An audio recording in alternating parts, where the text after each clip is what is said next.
Did Friedrich August von Hayek warn us about Donald Trump in The Road to Serfdom? Friedrich August von Hayek's The Road to Serfdom is one of the most influential works in classical liberal thought. Written in 1944, it was a stark warning against central planning, authoritarian governance, and economic interventionism. Hayek argued that when a government exerts excessive control over the economy and individual choices, it inevitably leads to a loss of freedom, the erosion of democracy, and a descent into tyranny. While Hayek wrote primarily in response to the rise of fascism and socialism in the mid-20th century, his ideas remain strikingly relevant today. The question before us is this: did Hayek in some way predict the rise of Donald Trump? More specifically, do Trump's policies and governing philosophy embody the dangers Hayek warned us about? From a classical liberal standpoint, the answer is a resounding yes. Not because Trump is a Marxist or a socialist, he isn't, but because his approach to government and economics echoes the same anti-liberal trends that Hayek feared.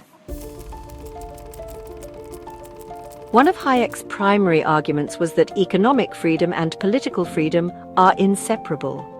He warned that once a government begins to intervene excessively in the economy, whether through price controls, trade restrictions, or crony capitalism, it sets the stage for authoritarianism. Trump's economic policies, particularly his protectionist trade stance, are a textbook example of the type of interventionism that Hayek cautioned against. Trump championed tariffs as a way to bring jobs back to America, slapping steep duties on steel, aluminum, and Chinese imports. But Hayek warned that such measures do not increase prosperity. They distort markets, raise prices, and invite government favoritism. Hayek opposed protectionism because it leads to government picking winners and losers in the marketplace.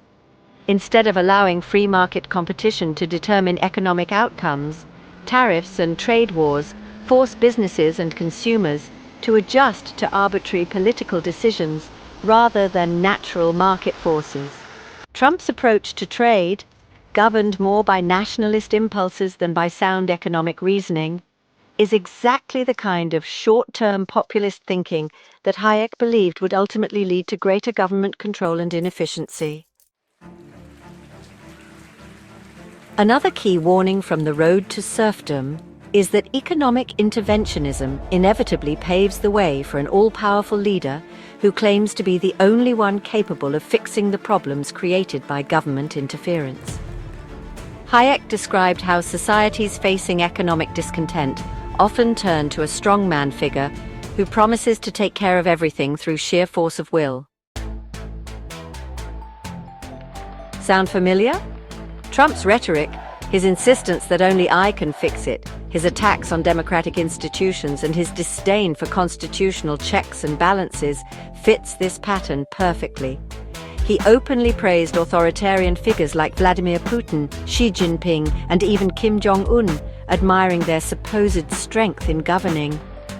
Hayek warned that when a leader prioritizes personal power over institutional stability, democratic norms begin to crumble. Trump's disdain for the judiciary, the press, and even the constraints of Congress are classic hallmarks of the authoritarian tendencies Hayek warned against. When leaders position themselves above the law and try to consolidate power in their own hands, freedom is directly threatened. Hayek understood that a functioning democracy depends on leaders who respect limits on their power, not those who constantly seek to expand it. Hayek also cautioned against the dangers of demagogues who manipulate public opinion through propaganda, irrational fear, and emotional appeals rather than logical argumentation.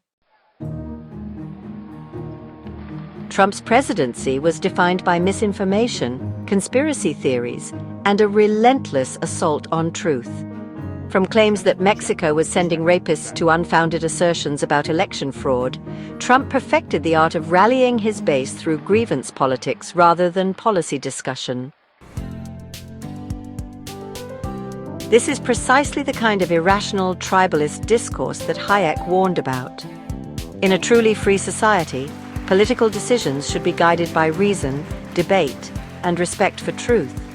But when leaders prioritize personal loyalty over facts, when they attack the press as the enemy of the people, and when they elevate partisan interests over the rule of law, society begins to slide toward a more controlled and manipulated political environment.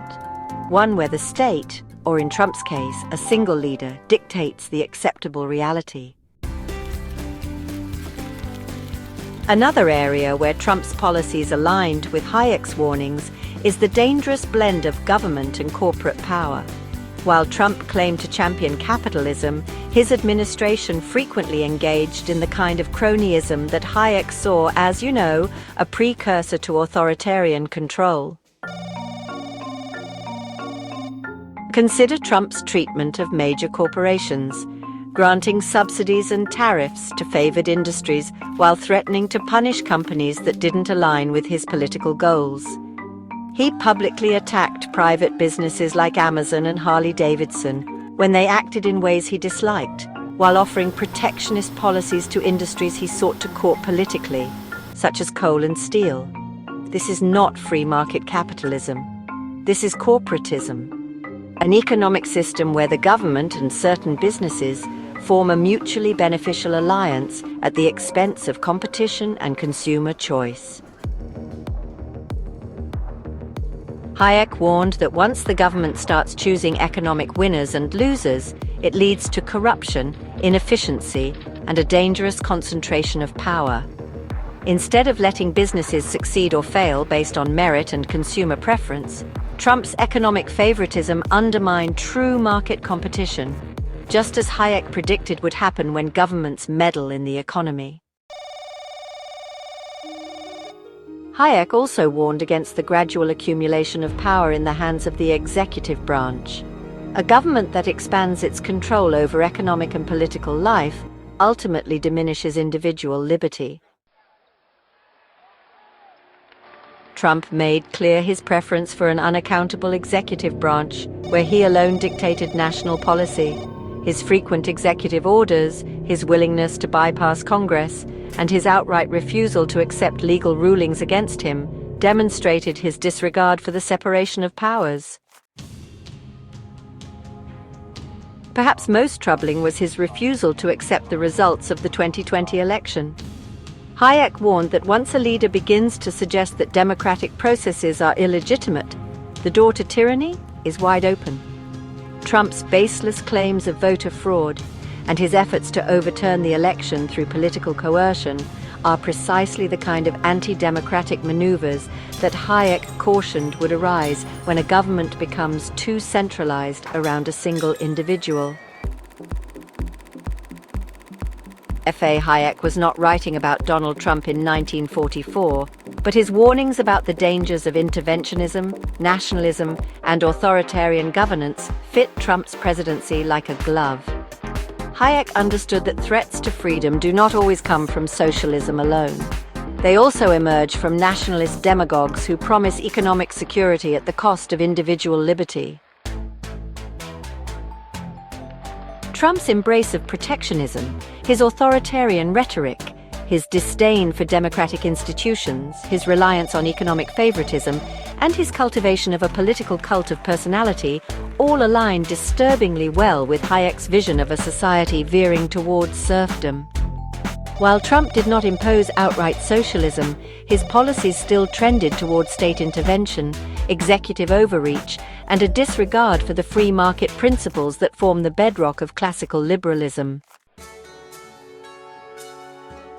In short, if Hayek were alive today, he would likely see Trump not as an anomaly, but as a classic example of the type of leader that emerges when a nation abandons liberal values in favor of populism, nationalism, and government intrusion. The road to serfdom was not just a warning against socialism, it was a warning against all forms of collectivist centralized control. And Trump, despite his claims to be a champion of capitalism and freedom, embodied many of the very dangers Hayek sought to expose. For classical liberals, the lesson is clear. Freedom is fragile, and any leader, whether from the left or the right, who undermines institutions, manipulates markets, and seeks to consolidate power is a danger to liberty. If we are not vigilant, the road to serfdom can take many forms, and Trump's presidency was a glaring example of one such path.